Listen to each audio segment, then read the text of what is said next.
traveler to Denver Airport, Colorado, is in for a scary experience. This airport has been the subject of many questions due to the unexplainable symbols, images, and stories that have surfaced. Denver Airport was built in 1995 on a span of 53 square miles. Even though Denver already had a functioning airport, a new one was decidedly built. This new airport had less runways and absolutely no new technological advancement.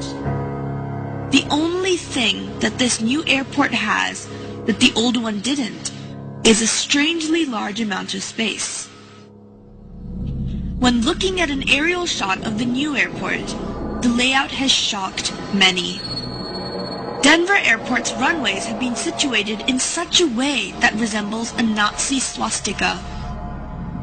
Not only has the shape of Denver Airport been called to question, but also what is located inside. But who is in charge of all the weird nuances at this airport? The general consensus is that it is the New World Order. But who are the New World Order? Well, they are an elite group of individuals that include many of the world's wealthiest people, such as well-known political leaders and those related to the British Crown. But their main goal is to create one united world government that has no regional boundaries. But this would only be possible in one way, and that is to commit a mass genocide and narrow down the world's population to 2 billion people. Their reasoning for this thought is because there would be more control. Denver Airport has a myriad of symbols that are correlated to the New World Order. There is a dedication stone in the airport that mentions the New World Airport Commission. However, there is no such thing. The New World Airport Commission is made up and was never created. One can only assume that it is alluding to the New World Order. Also, there is a plate on the floor that shows the symbols AUAG. Some may say that this is related to gold and silver. However, one of the sponsors of the airport discovered a new deadly strain of hepatitis known as Australian antigen, and this is also symbolized by AUAG. What is scary is that this symbol is located right in front of a mural on a wall that is about genocide. But let's talk more about the murals in Denver Airport. The murals located in the airport are the most notable features of this airport. The main mural stretches over 4 walls and was painted by Chicano artist Leo Tanguma, who was in fact Mayan. The first mural here shows 3 dead women, an African, a Native American, and a young Jewish girl. In the background, we can see the destruction of a city and a forest. This attempts to show the destruction of the world. Another notable part of this mural is the fact that there is a little girl carrying a Mayan tablet. This alludes to the Mayan date of December 21st, 2012. This is when the Mayans predict that the world is going to go through a rebirth phase. The main emphasis of this mural, once again, is the destruction of the world and the preservation of some life. The second mural shows a huge military figure wearing a gas mask and holding a machine gun and a sword. This sword is stabbing a dove, which is the symbol for peace, and implies that peace will be destroyed. There are grayish waves emanating from the figure, and these waves represent death, or in this case, a poisonous gas that has killed everyone in its path. This mural is the one with the AUAG symbol, the one that is related to the deadly virus strain.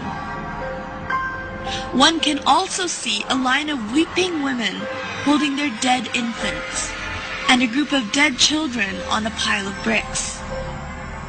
The emphasis of this mural is of a cleansing that is going to kill a myriad of people in its path. However, interestingly enough, This mural has been painted over.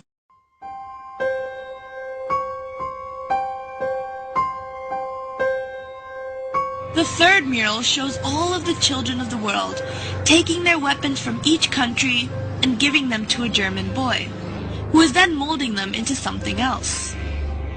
All the children of this scene are of different ethnicity, and all seem to be relieved. The gas mask man in the previous mural is seen dead, and there are 2 doves perched on his body. The main emphasis of this mural is to show the return of peace after all the killings have taken place, and that there will be no more need for weapons in this perfect world. The final mural has a Jesus-like figure in the middle, who is holding a plant which symbolizes rebirth. All of the people are running towards this man with happy expressions. Animals are freely roaming, and everything seems to be in perfect harmony.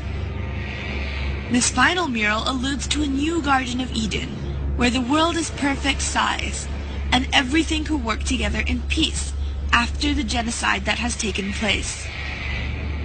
All in all, these murals, when put together, represent the formation of a new world filled with fewer people, and this is also the goal of the New World Order, which has been seen represented throughout various parts of the airport. The symbology of the airport can still be debated, but one thing that cannot be questioned is the fact that there has been a lot of mysterious construction work underneath Denver Airport. When first constructing the airport, there were originally 5 buildings, but out of the blue, the builders were ordered to bury the buildings underground because they were supposedly built wrong. Normally, a building that is built wrong would be demolished, but in this case it was not. This allowed for an underground base to be created, but there are still workers who are sent to work in these underground bases periodically. But when they are questioned about the nature of their work, they all refuse to comment. These underground bases have been going under more construction and now have underground tunnels that connect all the buildings together. According to a contractor, these tunnels have a strange sprinkler system that was added onto the roofs of the tunnel. But this sprinkler system has no valid use, as these tunnels are concrete and underground. If relating these sprinkler systems back to the sign of AUAG in front of the mural regarding genocide, then one must begin to wonder what the use of a sprinkler in a concrete tunnel 150 feet below the ground would be. These underground bases appear to be holding rooms due to the sheer mass and size, and some say that they even allude to concentration camps. This is because 1. These holding rooms have no purpose, and when the airport authorities were questioned, they say that they are merely being used for storage. And 2, all the barbed wire fences face the inside of the airport rather than facing the outside, which is what they usually do. This implies that they are trying to keep things in rather than keep things out. And 3, the sprinkler systems have no use, but they may be related to the deadly virus Australian antigen and the pursuits of the New World Order. People have attempted to argue that the underground bases are being used for storage, but one fact must be questioned, and that is, why is the underground base 88.5 square miles long? And why were the 5 buildings mysteriously buried? No airport has or needs that much storage room. So what is this space really being used for? Whenever the authorities are questioned, they are not allowed to answer. We are not the only ones who seem to be fascinated with this airport. The Queen of England, alongside many other famous European royalty and politicians, are hurriedly buying property close to the airport under an alias. One can only assume that they must feel that there is something significant about this airport in order to do so. It is very easy to dismiss a conspiracy theory, but it is not hard to dismiss cold, hard facts that surround them. The odd happenings in this airport have been called to questions, but all the questions have been dismissed and have not been answered. Is the New World Order really going to attempt to take over? And if they are, does that mean that our own government is involved? Research nowadays can only do so much. Now, only time will tell. This is Zara Malik, News and Views.